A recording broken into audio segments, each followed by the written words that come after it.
Hello friends, my name is Jennifer and I've been designing for over 20 years. And in part one of this video, I shared with you several luxurious and essential upgrades you should consider when building a new house or remodeling.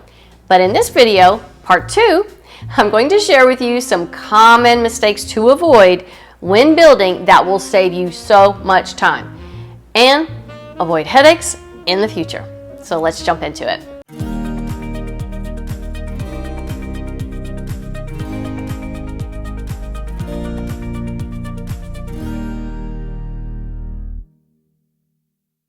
All right, so as a designer, I frequently work with clients who are building homes, and I have an ongoing list of things that I keep an eye out for to help my clients avoid headaches down the road. The first one is outlets. Oh my word, this is so important. I cannot tell you how many times I've worked with a client and I go to plug something in and there's no outlet to be found. So if you have an open concept home, it is crucial that you put some outlets in the floor. Think about it. If your sofa or chairs are going to be floating in the middle of the living room, where are you going to plug your lamps in? You don't want a cord reaching to a wall and causing a trip hazard. You need to have outlets in the floor. You also need to consider outlet placement in the dining room as well. Oftentimes, builders put outlets every few feet, which is great, except in the dining room. Why?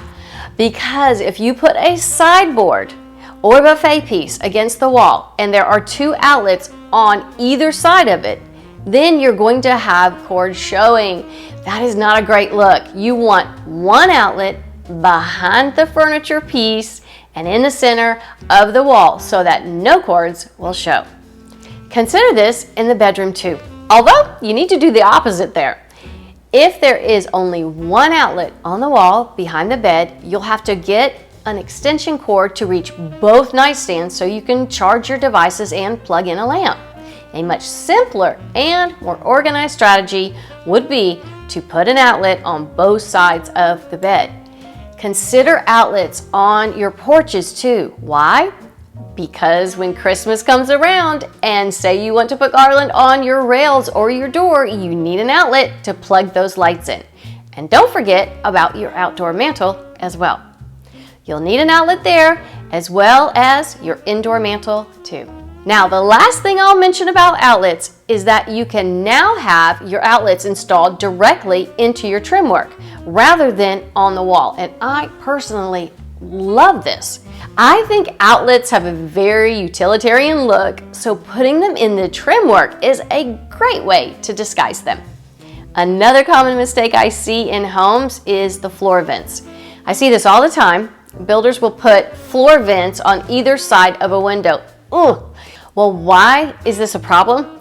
It's an issue because when you hang your drapes, the airflow from that vent inflates the drapes and makes it look like a balloon.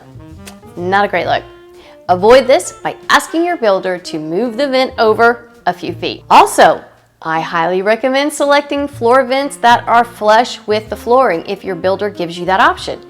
It's a much cleaner look, again, avoiding that utilitarian look. And if this is not an option, or maybe you're remodeling on a budget, consider painting your vents to better match your flooring if possible. Here's a tip. If you're going to paint your vents, my very favorite paint to use is Rust-Oleum in a can, hammered metal in the color bronze.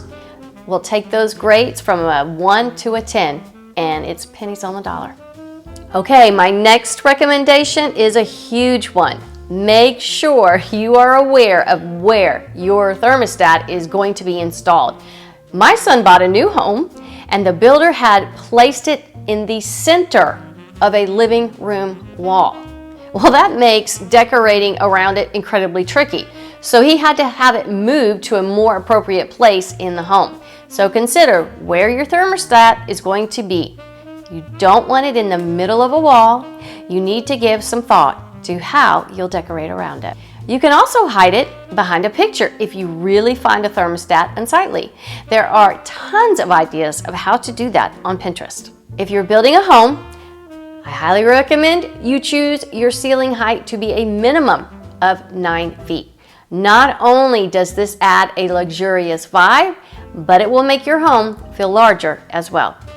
I'm not going to say it's a mistake if you choose not to do this, but it will limit you in your decor and lighting options. For instance, if you have an 8-foot ceiling, you may not be able to do a chandelier in, say, your bedroom.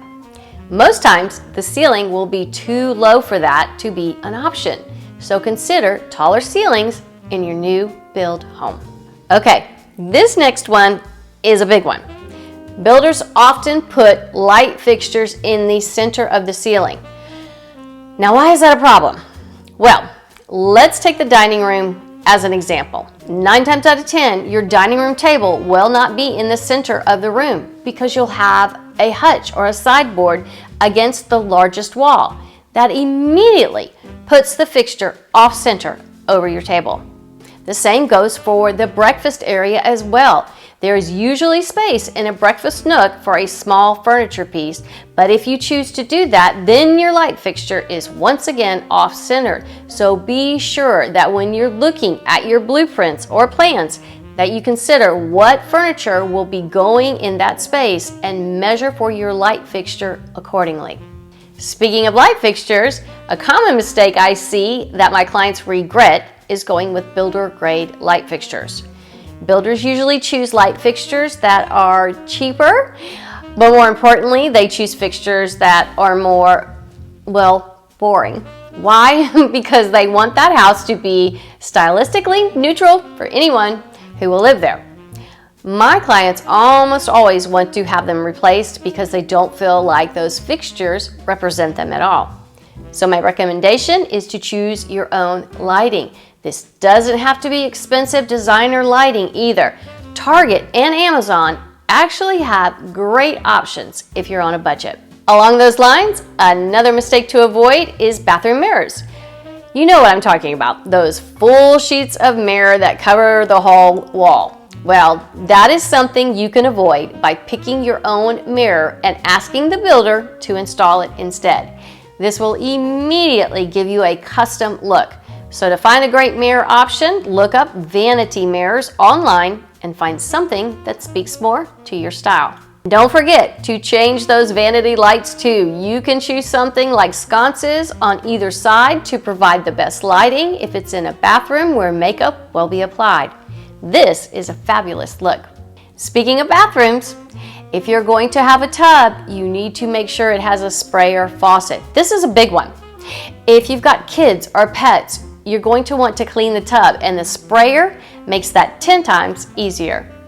I know that may sound like a silly thing to mention, but it's one of those convenient options that will make your life easier. Trust me. So one thing that has become very common in new built homes is custom built-in cabinetry. I think this is a fantastic addition to any home. But one issue I almost always see is they're not lit up. So avoid this by asking your builder to install lighting to illuminate them. Oh, and by the way, adding wallpaper to the back of a built-in is such a fabulous look. Go on Pinterest and check that out for some inspiration. I just love it. If you're building a home or remodeling, you may be wondering what your design style is. Well, I have 2 different videos that teach about different interior design styles so you can figure out which one is right for you. Be sure to check those out. So whether you're building or remodeling, by steering clear of these common pitfalls, you can transform your space into a haven of style and functionality. Remember, good design is about expressing your personality while maintaining harmony in your surroundings. If you found this video helpful, don't forget to like, subscribe, and hit the bell icon for more tips and tricks on creating your dream home. And I'll see you in the next video.